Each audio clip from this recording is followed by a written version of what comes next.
Hi again, everyone. I'm Ollie Matthews. This is the Narcissistic Resistance. And this resistance video is sponsored by contribution from the Apostle's Niece. And this is the same person from Religious Cult or cover for the Narcissist's Sexual Sadism. Say that fast. Here's her story. Picking up where I left off with my last letter, where I described my family of origin and their abuse, the church I was raised in, and my childhood and teenage years leading up to college. I spent four long years at Uncle Belch's religious college and eventually emerged with a Bachelor of Arts in Theology, the only degree that was offered. Fortunately, I also took care to minor in mass communications so that I could have a chance at a real career and not wind up as a minister's wife, although that was the goal of most of the co-eds. Women were encouraged. Like, how many ministers could there possibly be? Like, everybody's getting a theology degree to become ministers or ministers' wives. Well, how many flocks? I mean, it's just like, how many ministers do you possibly need to go out to start how many more flocks of this religion? Christ. Pardon the pun. Women were encouraged to find a man and wrap themselves around him, letting go of their own dreams and latching on to his. We were taught that it is our place to support men in their careers by cleaning and cooking for them and by raising their children. Most of the co-eds hoped to, or were expected to, find a husband at college, preferably a minister. But I was on my own and not fully assimilated into the matrix yet. So I focused on a career path, and being that there were no minors in art or music, writing seemed like a good direction to go. Life was hard. I missed the freedom of riding my horse. It was almost more than I could bear. I dreamed of her, of riding her bareback with no saddle or bridle, letting her gallop down the beach with my arms outstretched in the wind. The rules at college were so strict that years later, a graduate from a military academy told me that my college experience sounded harder than hers. Women were not allowed to wear makeup of any kind or color our hair. This was based on Uncle Belch's interpretations of the Bible, along with the strictures against eating shellfish or pork, unclean meats, and the requirement that we keep old Jewish holy days, such as the Day of Atonement, Yom Kippur, and the days of unleavened bread, Passover, the Feast of Tabernacles, Sukkot, and the Christian day of Pentecost. We were also required to tithe to the church. The first tithe was 10% of our income and went to the church's discretionary funds. Yeah, no matter what, they always have a collection plate, don't they? Okay, the narcissist always has a collection plate. It's always about obtaining money or power to be passed around among their minions. That's just what it always boils down to, the collection plate. The second tithe was another 10% that was reserved for the Feast of Tabernacles, where we would travel to exotic places around the world and then sit in stuffy hotel conference rooms for church services twice a day, every day. The third tithe, another 10%, was paid only by baptized members, supposedly reserved for the Widows and Orphans Fund. And on top of all the tithes, offerings were also expected on holy days when they passed the collection baskets around in church, and everyone had to put something in. There's always a collection plate, isn't there? Always a collection plate.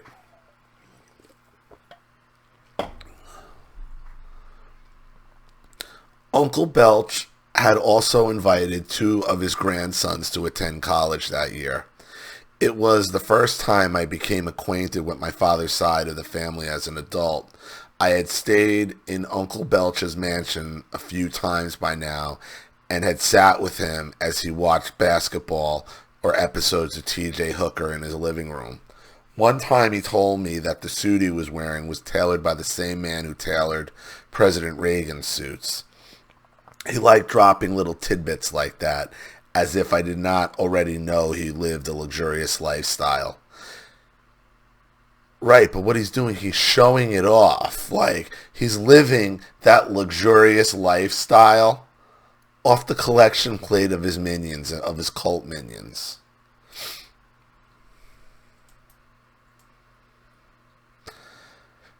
His grandsons both seemed nice enough at first. I became friends with the youngest, who was staying in Uncle Belch's guest house with his wife. Privately, I was put off by how he treated her. He would make demeaning comments like, "If I need to get laid, I'll just climb on top of my wife." Like, why would you just be spouting that type of stuff out in front of your... You don't even know her. She left him a few months after they arrived, and they were divorced shortly after that. The oldest grandson warned me, "It's a pressure cooker here." That was a big understatement. Aside from all the rules I've listed above, there was also rules about dating. For starters, church members were not allowed to date outside of the church. Even within the church, interracial dating was strictly forbidden. We were not even allowed to dance with someone of a different race. Even within your own race, romantic relationships were not allowed at college. Hand-holding was grounds for expulsion.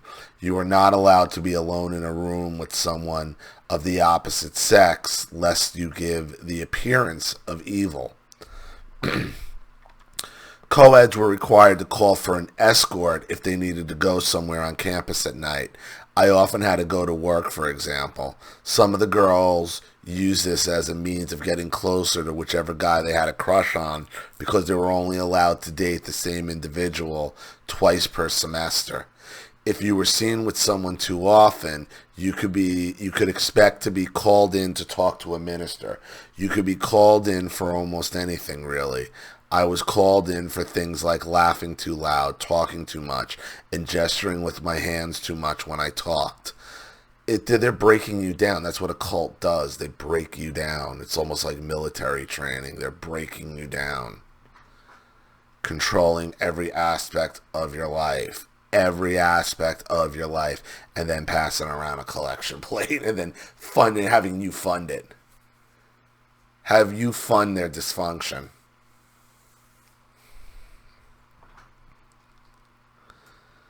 The ministers informed me that they knew all about what a wild child I had been. They had read reports about me from my father's pastor. One of the ministers told me bluntly that I was socially retarded. It was true, I was socially retarded, having been homeschooled as a teenager. But the way he said it made me feel ashamed. The ministers like to take you apart so that they could build you back up the way they want. That's exactly what I'm telling you. That's what cults do. That's what cults do. That's what the military does. I mean, you could say the military isn't a cult, but they're breaking you down so you can go kill at their say-so.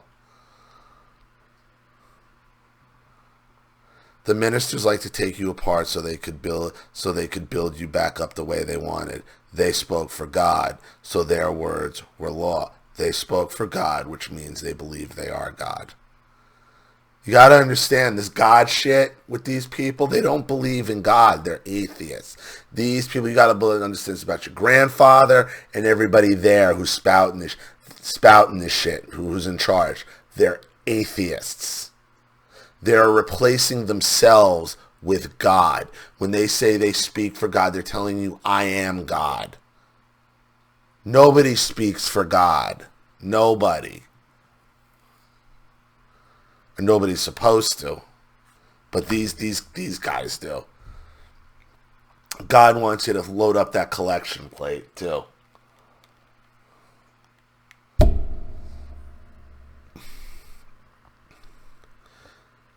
Students were also encouraged to report one another to the ministry, like communism. This was referred to as positive peer pressure, but it made trusting others difficult. Yeah, whenever there's something positive this or family that, you know you're getting screwed over. That's what they do with laws. That's what they do with regulations. That's what they do with rules. Positive peer pressure. No, it's just flat out communistic fascism. I mean, it's turn on your friend, rat him out. I still managed to make friends. My closest friend during college was one of my uncle's spies. She was my dorm mate for the first 3 years, and it was not a coincidence. I am positive she was specifically chosen to keep an eye on me. Despite that, I developed a friendship with her. I will refer to her as, you got Hanjan, Hanjian, a Chinese word for traitor, because although she was my closest friend while I was in the church, she betrayed me later on. Hanjan came from a family of aristocratic northern Chinese immigrants. No wonder they blended right into the communistic system. Yeah, that's how they roll in China. Social credit scores now. This is how these call. I mean, it's all the same. Narcissism, communism, fascism. It's all the same. It's all the same. It's all the same. It all derives from the same bag. Religious cults. It all derives from the same bag. She was tall, almost 6 feet. She said it was because of her Mongolian heritage. She had a very self-controlled, unflappable, and calm demeanor, and we would often have long conversations about the church, philosophy, astronomy, my past, her past, and everything else in between. She called herself a banana, explaining that while she looked Asian on the outside, she was white on the inside because she was born and raised in America. She was a former engineer from Lockheed who had helped to develop the special tiles used in the space shuttle program before she was called and became a star student in Uncle Belch's showcase campus. Sounds like bullshit to me. Sounds like a story to me, to be honest with you. I call it a showcase campus because world leaders often visited there, and so we were expected to keep everything neat and orderly, right down to the books on our desk, which had to be arranged in ascending order. Oh, and by the way, anybody's questioning this, she is who she said. I know who she is. She absolutely was part of one of these universities. I know who her grandfather is. It's verified. So it's not just some fairy tale story she's typing up. It's not. I verified who she is, who he was, and the things she said, it's believable. It's all believable without blowing up her spot. There's Wikipedia pages on it. The world leaders and all that, absolutely true. The world travel with her grandfather, absolutely true.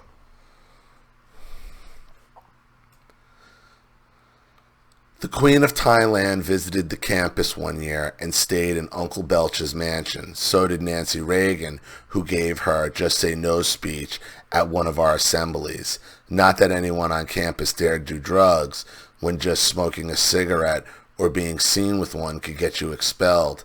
I did genuinely like Hanjan, even though I knew she was spying on me. She was very intelligent, and I looked up to her like the big sister I never really had. Many years later, she married the son of another famous televangelist. All through college, she had only been allowed to date Asian students, and her parents had also been against her dating white guys. But they accepted the white man she eventually married because of his family and status. Oh, money. The collection plate was big enough. Oh, so even though she's in a church and a university, by their own rules, discourages interracial dating, and her family interracial. Once the collection plate was big enough, then we're cool with it. I visited them at their house and saw him emotionally abusing her. But that is yet another letter. I tried really hard not to be like my mother. She had sent me off to college with 2 dresses and no money. My freshman year, I wore hand-me-downs from one of wannabe shrink's ex-husband's girlfriends. That's her sister. She was a smoker, so some of the clothing stank. How I was never called in for that, I don't know. I guess I could have asked Uncle Belch for money, and he probably would have had his driver take me to Saks Beverly Hills like he had done before on our trip to Japan when I needed a formal to wear at his banquet. I had even tried on a dress that once belonged to Carol Burnett, but settled on something that only cost a few $100s instead of several thousand. The woman who had come with me remarked that I was a cheap date. I took pride in that. I did not want to be like my mother, so I applied for my financial aid my freshman year to buy some things to wear. As it was, I felt like I had been given a lot. College was expensive, even in the 80s. It was more than I would have been able to afford without my uncle's help. I didn't want to ask for more, especially after how my mother had blackmailed him. As per the agreement with Uncle Belch, I paid for half my tuition by working as the graphics editor of the college newspaper, which was heavily editorialized and censored, just like communism. I worked long hours there, often pulling all-nighters in order to make a deadline. Sometimes I worked more than 40 hours in a week and had 19 credits on top of that. I frequently came home from work when my dormies were just waking up to go to class. My grades suffered because my job took up so much of my time and because I was bored out of my mind in the Bible classes. I aced all the mass comm classes because I enjoyed writing, but the Bible classes were just pure indoctrination. The ministers were brainwashing us to believe that our strange teachings were the only right ones and that we were God's one true church. But I enjoyed my job and found some freedom in drawing editorial cartoons, sometimes getting in trouble for them if they went too far or criticized the church or college in any way, however subtle. Here are a few examples of my illustration if you want to provide your audience. I can't move my camera right now. I have it set. Alright, is a guy. Hold on.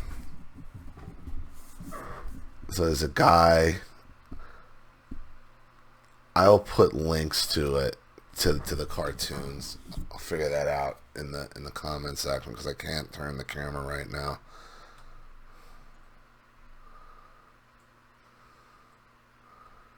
Okay, it's a guy asleep at his desk. I guess one of the teachers asleep at his desk. It's a good illustration. Kilgore, bring the whole family. Going into a movie theater. A guy in jail, and in the bars say freedom, but he's behind them. Okay. So you're not fighting, eh? Yes, I am. It's like 4 big guys, looks like in military outfits. Almost looks like communist hats. And a little guy in a chair. Okay. In the church, only men were allowed in positions of authority. So even though I was the graphics editor in all but title, that is, I did all the work, I was officially the assistant graphics editor because of my gender. The managing editor of the college newspaper was considered a leadership position and was only awarded to male students in their senior year. It was considered an honor. Every year there was a new editor, and some of them were really hardworking and a joy to work with, but others took pleasure at having power and using it to oppress those they didn't like. 2 of them saw my obvious enjoyment of drawing as vanity and did not allow me to draw editorial cartoons. I truly feel this had to do with me being a woman. No, it's just about control. Listen, you are in a cult. You are like a military-like religious cult. And you're fucking around here with creativity, original thought, free thought, creative thought. That has to be crushed. That has to be crushed. It didn't help that you're a woman, obviously, because they're a bunch of misogynistic pigs anyway. Racist, misogynistic. Because what they're doing is, all they're trying to do is they're trying to keep everybody as segregated as possible within one cult. It's crazy. They're forming little groups within the cult to not interact. So that way, it's easier to keep everybody divided. That's why they're doing that.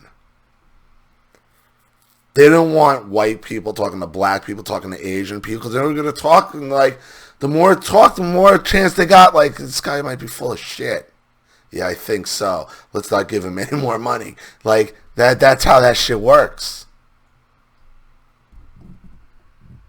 They need complete control of your mind, and that's complete control over any creativity you may have.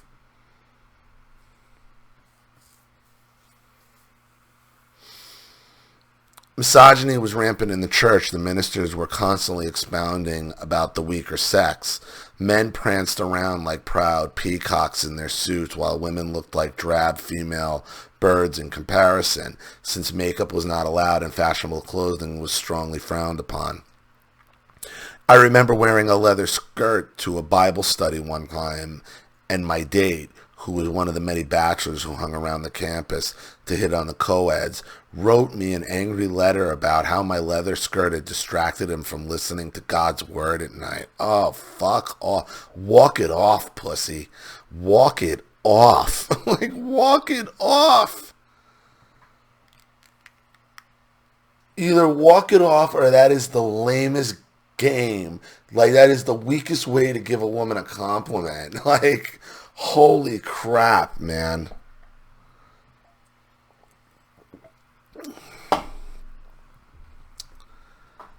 I never wore the leather skirt to church again. Actually, I was lucky not to be called in.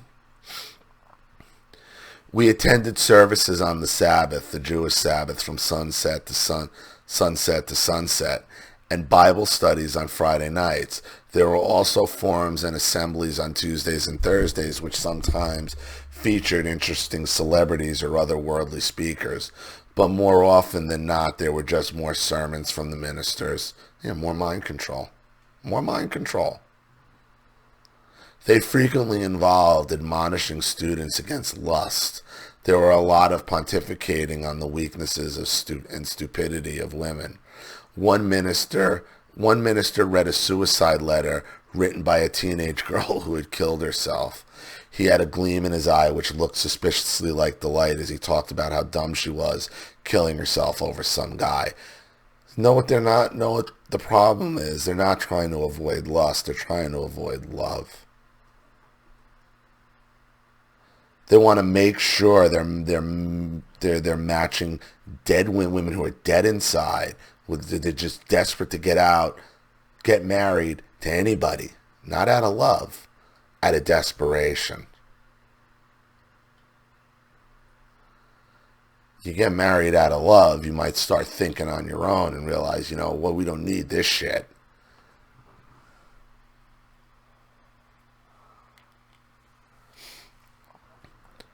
Her family was probably in the auditorium listening to his sermon. The ministers also liked to use their wives as examples, and I remember being very uncomfortable knowing that some poor woman was sitting right there in the congregation while her husband publicly ranted about all of her mistakes and faults. Some ministers had a habit of stating their opinions as if they were facts. I recall one of them declaring that male singers sound better than female singers because men's voices are just better. He also believed that it was grave sin for women to masturbate, but that if men did it, well, that's just something that boys do. This is the weirdest church, man. This is just like this. I'm surprised they didn't have more negative press sooner than they did.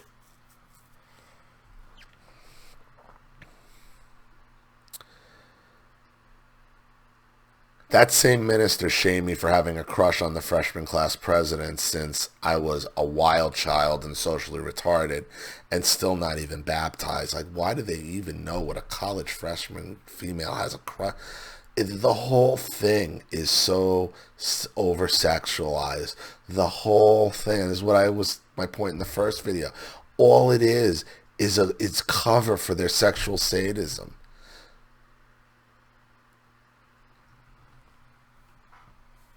Bunch of loser guys with no game, so they use religion to brainwash women and take money. He believed that girls were not capable of choosing their own partners and God works through man. Yet, no, he was worried that no woman given free will would choose him. That's how that works. That's how that works. If a man asked us out, we were expected to say yes, even if we're not attracted to him. Proving my point even more. Looks don't matter. These are fucking ugly dudes with no game. I saw what your family looks like. They're not a good looking lot. They're not a good looking lot of people. I don't know what I'm sure you're lovely. I'm sure you're lovely. But the men in your family, wow. Wow. Wow. They need to be in this cult because otherwise they need to be in this church cult because otherwise everybody'd be taking their fucking lunch money all day, every day. All day, every day.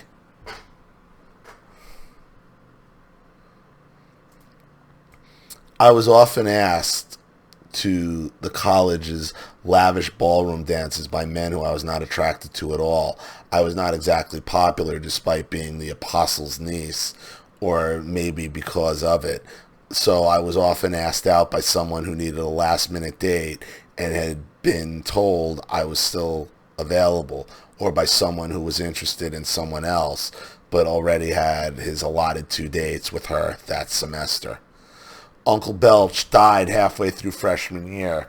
He had been in his 90s and his health had been declining for a decade. His grandsons both took off right away, and I might have left too if I had only had somewhere to go. But mother had lost her house because the church had stopped supporting her after Uncle Belch's death. I even marched up to the offices of the new chancellor and leader of the church and demanded answers, which was a pretty gusty move for me at the time as I was only 20. You know, just like all cults, once the cult leaders die, that's it. That's it. Money grab. Money grab. I keep calling him your grandfather because of his age. I know he's your uncle.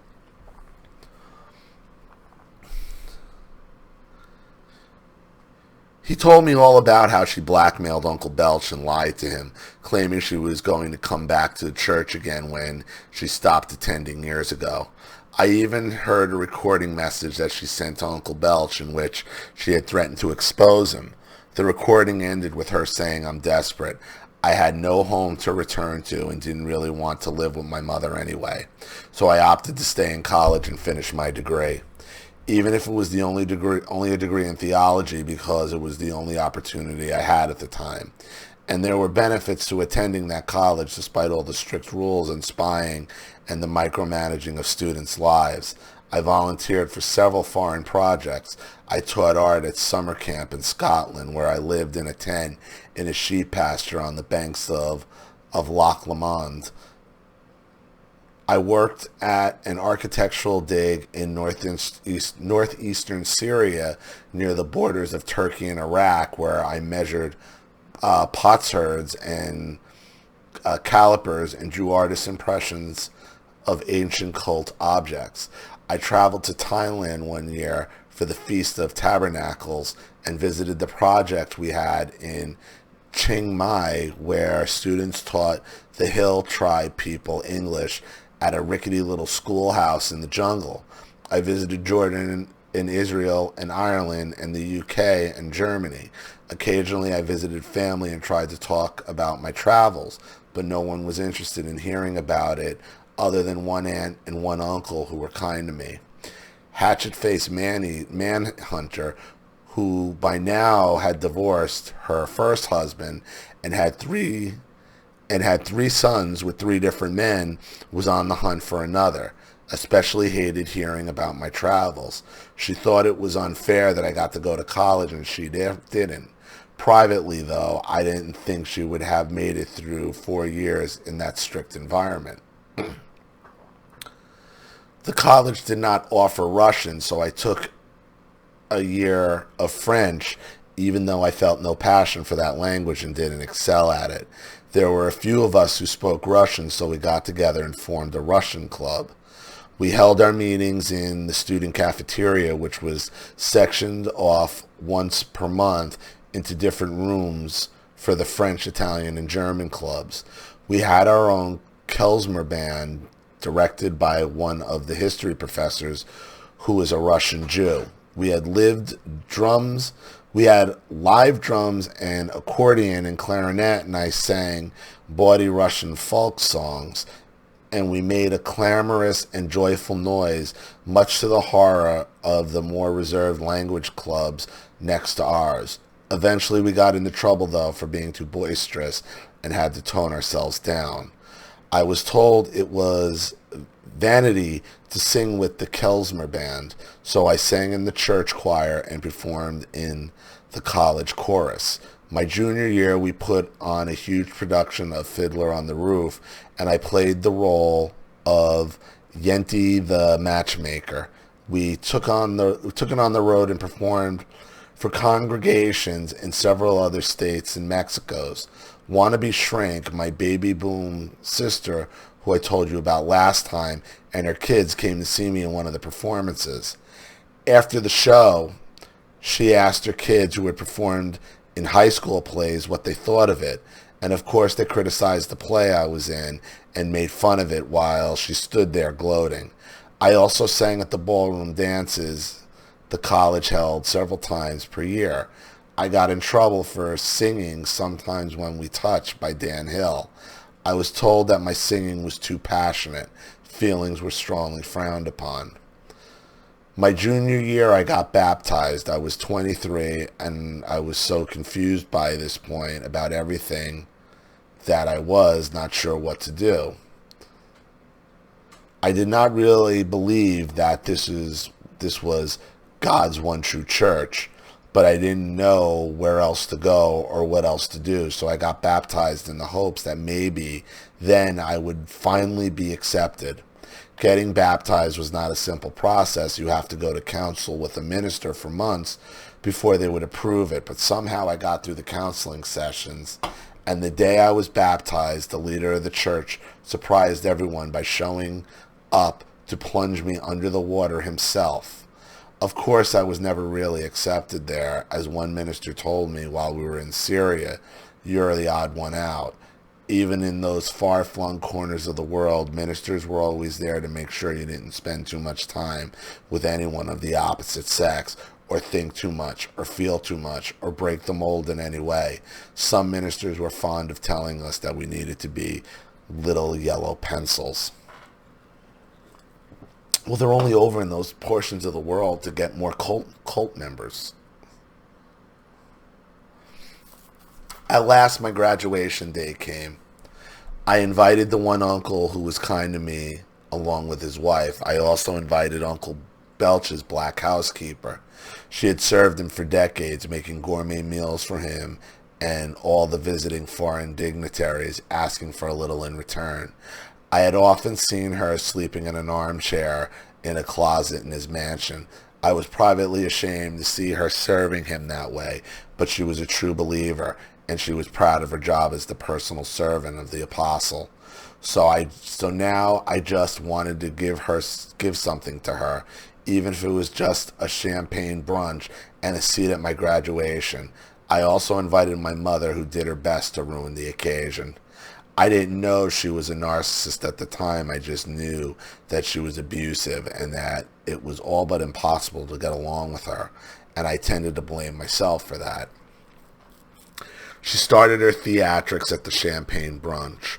where she got angry about the seating arrangement and was jealous that Uncle Belch's housekeeper was sitting next to me while she was sitting across from me. They will pick apart anything and everything, man, to ruin it, to ruin your shit. Apparently, this was some huge slight. Her histrionics continued all during the graduation ceremony, when she sat and muttered loudly and angrily to herself the whole time, according to the people who sat next to her. Then she tried to pick a fight with me at dinner in front of my friends, loudly ordering something with shrimp in it and pointing out that we could eat shellfish too if we wanted. Well, sure, privately I thought it was a stupid rule, but there was no point in arguing about it in front of my friends and making a big scene. But that is how she rolled. As in, she rolled over everyone and didn't care who she squashed in the process. Somewhere I have a photo of her with me on my graduation day. That image captured us perfectly. She was glaring full face of anger, and I was standing next to her, smiling sheepishly and looking embarrassed, as if my face wanted to apologize for her behavior. That's how I look, like a hostage. Like a hostage. The hostage photo. I've been in many hostage photos. This seems like another place to take a break. Next time I will talk about the long, lonely nights of reflection in Russia. Again, thank you, Ollie, for reading these. Writing all this down has been very therapeutic for me. I'm trying to gain some insight into the current situation I am in by reflecting back over my entire life, chapter by chapter.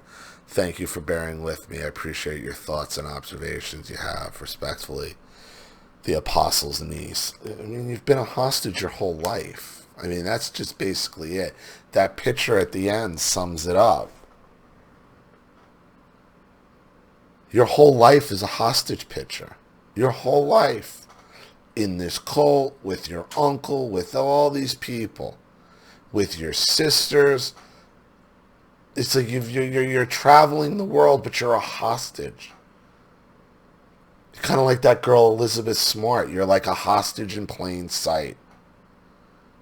I mean, and that's where like the narcissist puts you in. They make you into a hostage in plain sight. That's how you've lived your life.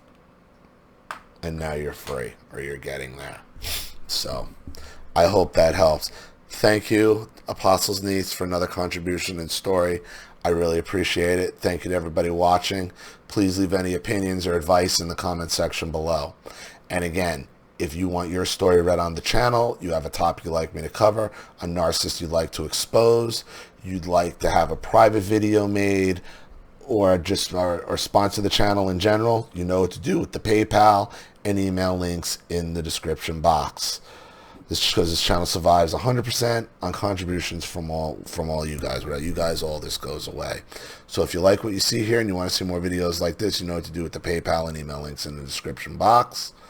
Also, please like and share this video wherever you can. Subscribe to my channel if you haven't. And be sure to click the subscription bell to be notified of all my video uploads. I'm Ollie Matthews. This has been The Narcissistic Resistance. Take care.